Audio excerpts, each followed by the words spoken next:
Très bien.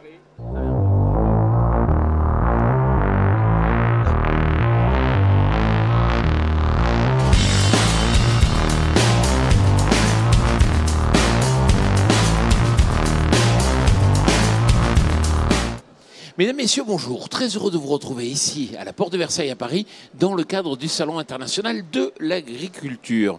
La France des ronds-points et des centres commerciaux, ça va être le thème de cette émission. Et j'ai le plaisir d'accueillir Geoffroy Boulard. Bonjour. Bonjour Jean-Paul. Vous êtes maire du 7e arrondissement de Paris et vous connaissez bien le monde agricole. Si vous êtes ici, c'est pas pour rien. Effectivement, je suis à la fois le maire d'une grande ville de région dans Paris, 171 000 habitants, mais je suis fils d'agriculteur, fils d'éleveur laitier et producteur de lin. En Normandie. Et juste à vos côtés, Franck Gintran, bonjour. Bonjour Jean-Paul. Alors vous êtes auteur du livre Le jour où les zones commerciales auront dévoré nos villes, aux éditions Thierry Soucard. Pourquoi vous avez écrit ce livre ? J'ai écrit ce livre pour essayer de répondre à une question qui intrigue tout le monde.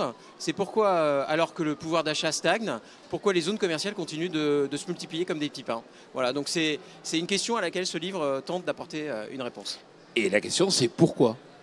Alors pourquoi les zones commerciales se multiplient comme des petits pains?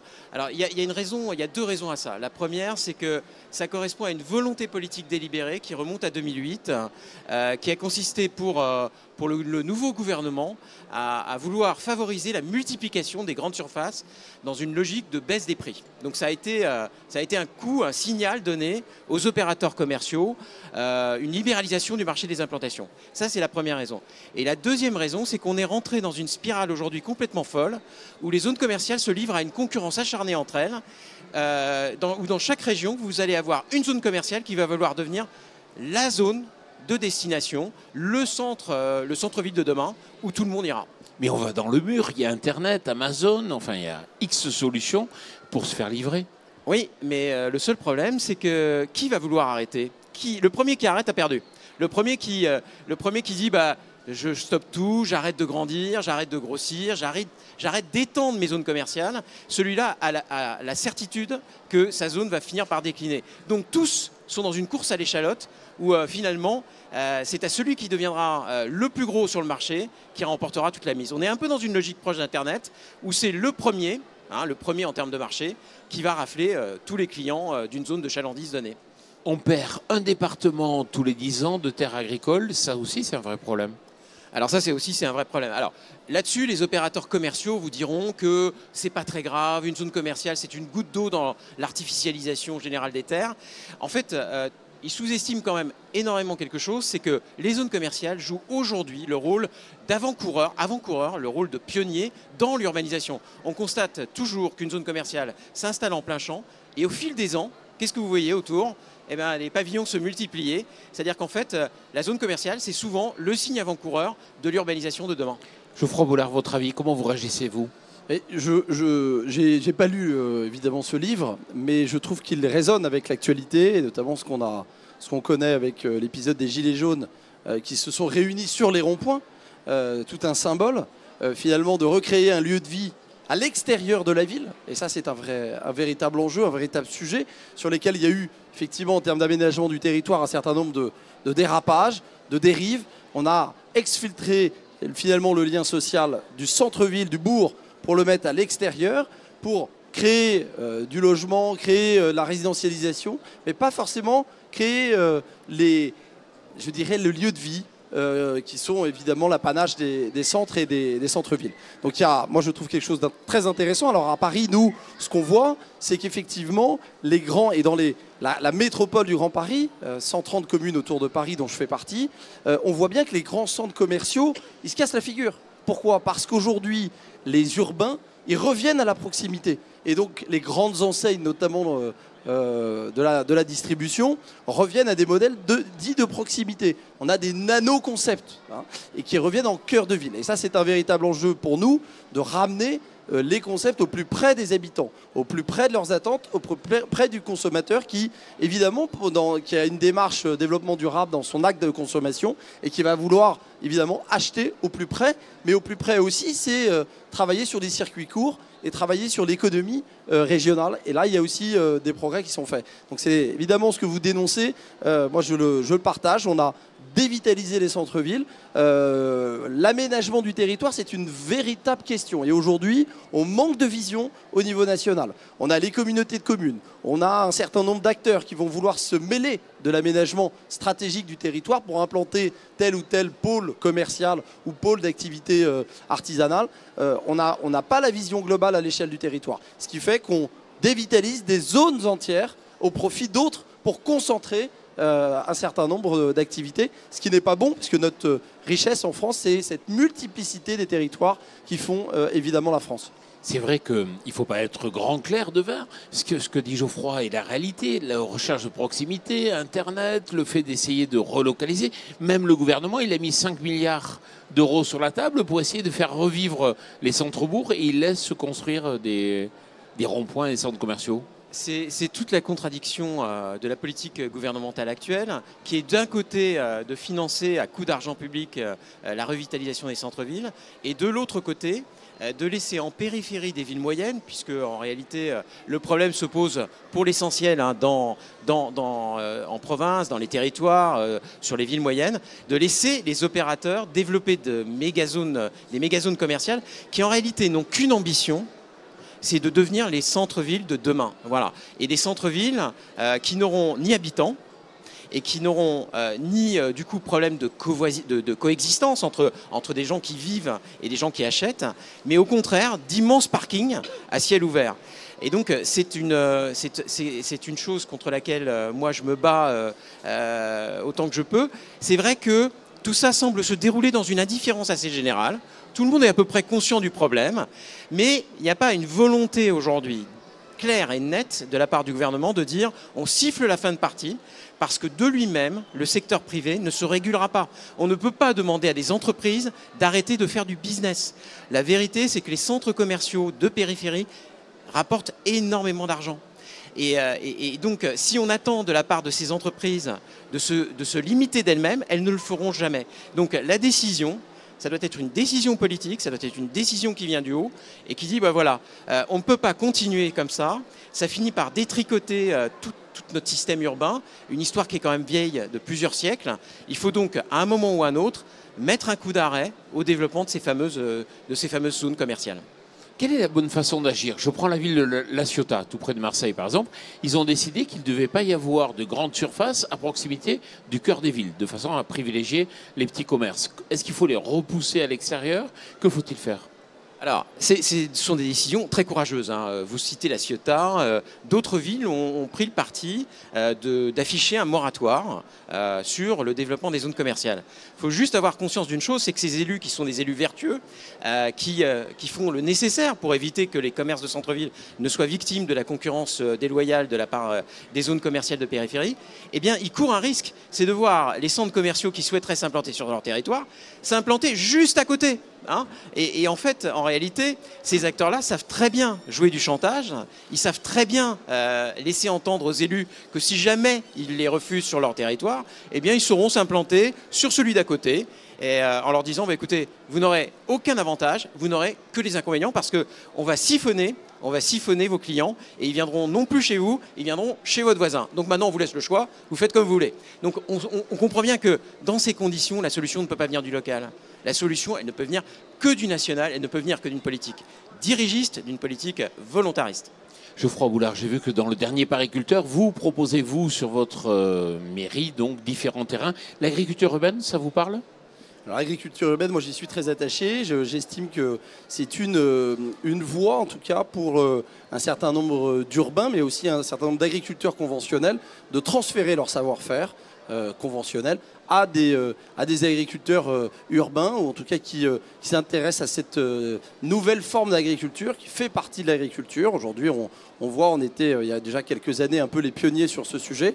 Moi, j'ai tout simplement une ambition, c'est de créer le premier marché d'agriculture urbaine, de produits issus de l'agriculture urbaine dans le 17e. On est en train de monter une étude avec la ville de Paris sur le sujet pour voir si c'est faisable, si on pourrait l'accueillir. Mais je crois qu'aujourd'hui, c'est plus un gadget et qu'il y a une filière qu'il faut créer. Il y a de l'emploi à créer et que le transfert technologique, le transfert de savoir-faire des conventionnels vers des agriculteurs urbains, il est très intéressant parce que ça permet évidemment de réconcilier les territoires et d'arrêter d'opposer les urbains aux ruraux. C'est ridicule. Moi, je suis le maire d'un arrondissement extrêmement dense et j'ai vécu une vingtaine d'années dans une ferme, dans une exploitation agricole. Mes racines, elles sont rurales. Donc, et à Paris, vous avez beaucoup de Parisiens qui ont des racines dans les territoires. Donc je crois qu'aujourd'hui, il faut arrêter de les opposer, mais avec des solutions concrètes. Il faut faire venir les producteurs, il faut développer les circuits courts, il faut montrer ce qu'on mange dans les assiettes des enfants. Ça, c'est très concret. Alors l'agriculture urbaine, il y a beaucoup de choses qui sont en train de se lancer. Nous, on va développer une ferme en aquaponie. On a une volonté aussi de créer des filières. On a Agricool qu'on soutient et qu'on va faire venir dans le 17e arrondissement. Formidable concept de fraises en conteneur développé par un fils d'agriculteur en Picardie que j'ai rencontré. Et voilà, moi l'enjeu c'est aussi de faire en sorte par des actions concrètes qui ont du sens de réconcilier les urbains avec les ruraux.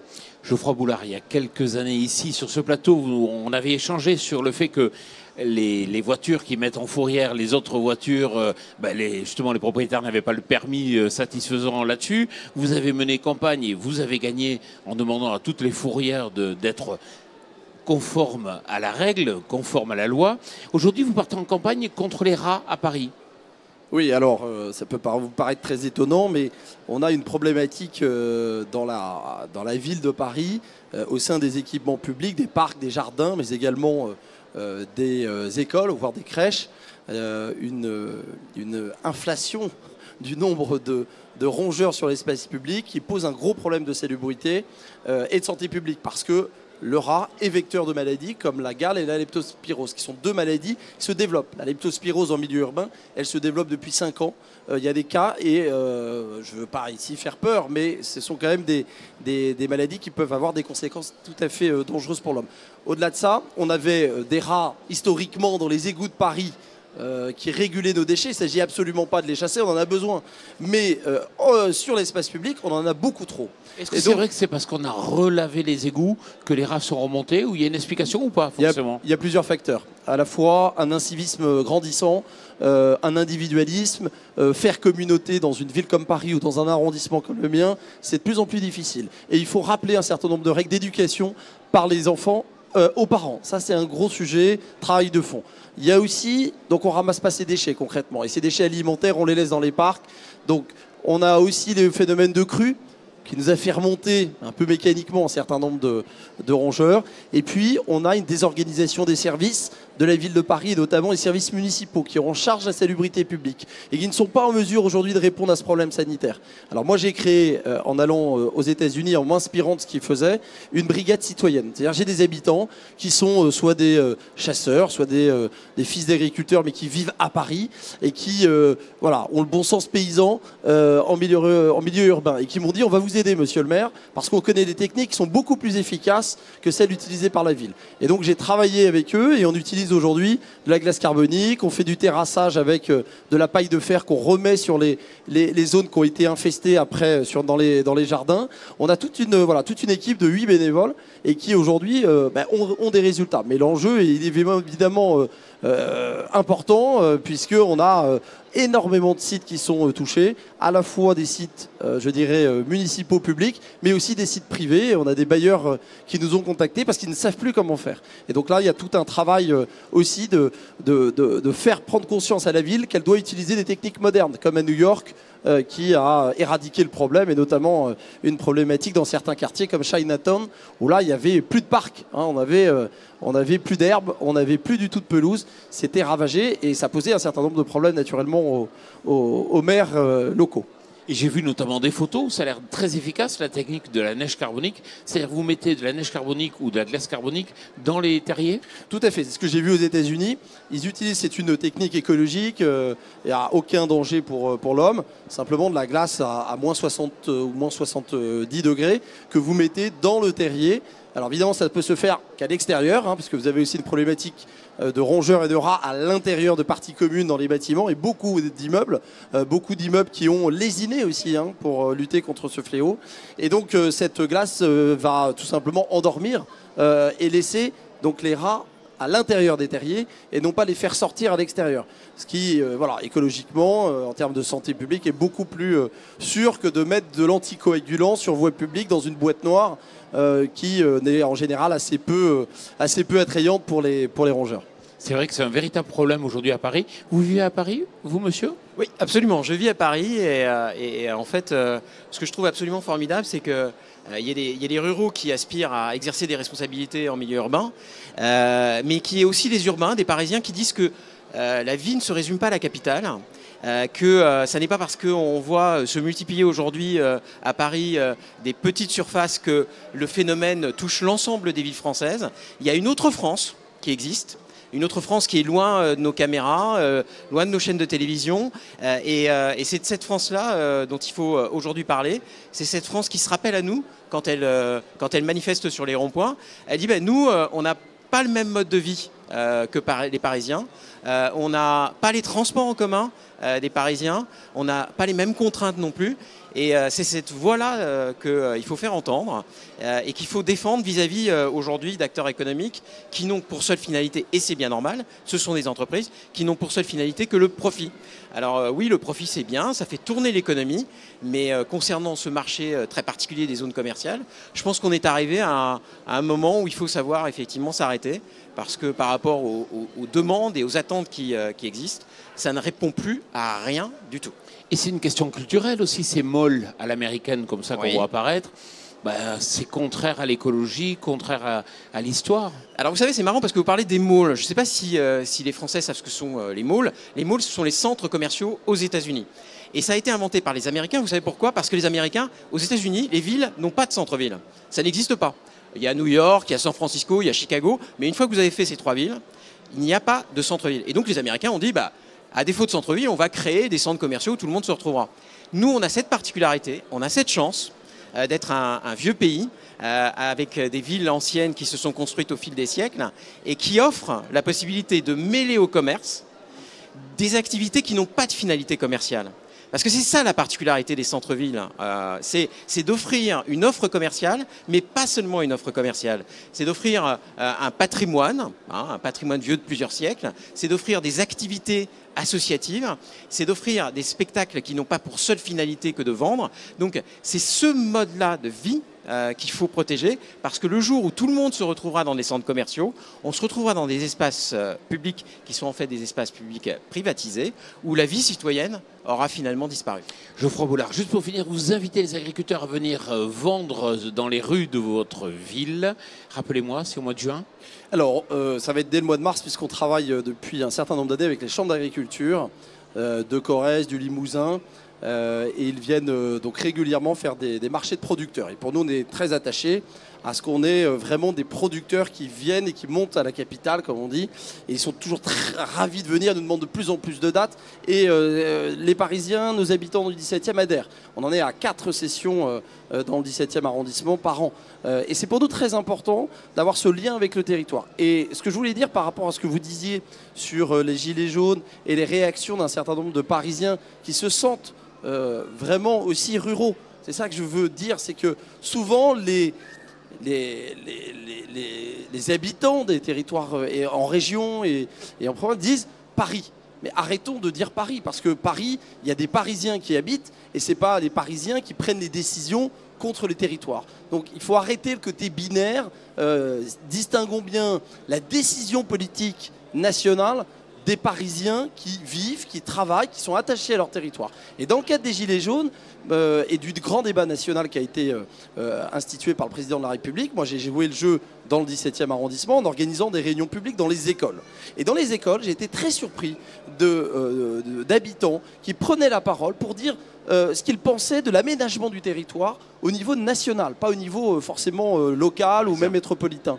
Et cette conscience que l'intercommunalité parfois a tué la proximité, a tué un certain nombre de décisions qui n'étaient pas forcément les plus appropriées dans les territoires. Cette conscience nationale, les Parisiens, je le dis, l'ont pour les territoires. Et donc il faut arrêter d'opposer et il faut bien distinguer la décision nationale politique des habitants de Paris qui sont attachés à leurs racines et aux territoires nationaux. Geoffroy Boulard, merci beaucoup. Franck Gintran, merci beaucoup d'être venu ici au Salon Agriculture. Et puis je rappelle que vous avez publié, enfin écrit un livre qui s'appelle « Le jour où les zones commerciales auront dévoré nos villes » aux éditions Thierry Sucard. Merci à vous. Merci Jean-Paul. Merci Jean-Paul.